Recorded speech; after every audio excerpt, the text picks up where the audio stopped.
didn't know what to expect. You know, you see pictures of Africa, and you know, it's hard to know what it's going to be like.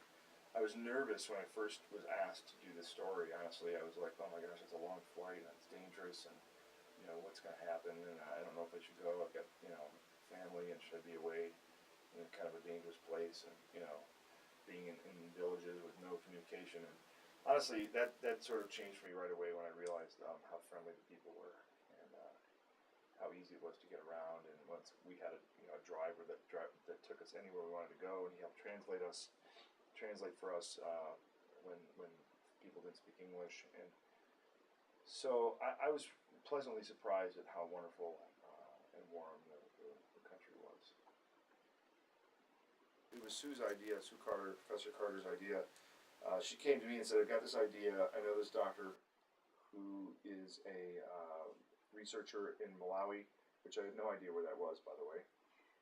And she said, well, let's do we'd love to do a little documentary about her and the malaria research that she's doing.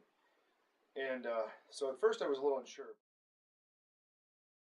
If you're not used to it, it's hard seeing the sick children and the poverty areas where they live, and there's no electricity, and there's only like 9 people live in the size of this office or smaller, and they're all laying on the floor. That's always hard. But if you're a journalist for a long time, you sort of get used to that. But you have to have some compassion. You can't be. You have to do your job.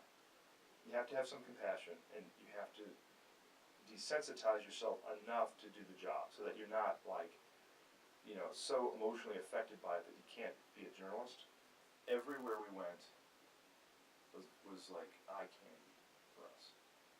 It was every person we met had a story to tell. Everybody had a story to tell. It was interesting.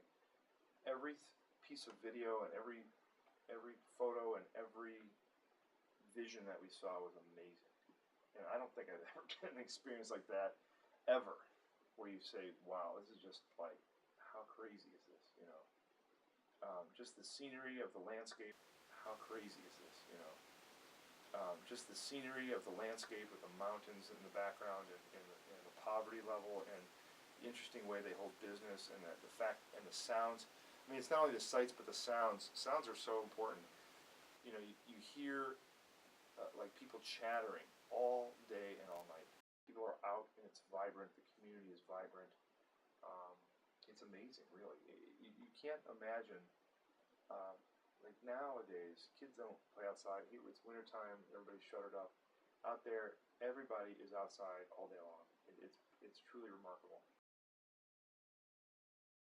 What was the most difficult part for you, not as a journalist, just individually? Probably saying goodbye. Yeah. Yeah. Sort of a sack when it comes to that. It's hard, especially the family that we stayed with, and the kids were so wonderful, and they were very warm and welcoming, and it's hard to imagine you can be that attached to someone or something that quickly, but it really was hard to leave. It's a crazy trip. We had fun vlogging. We had fun doing it, and meeting all the people, and we can't wait to put the story together.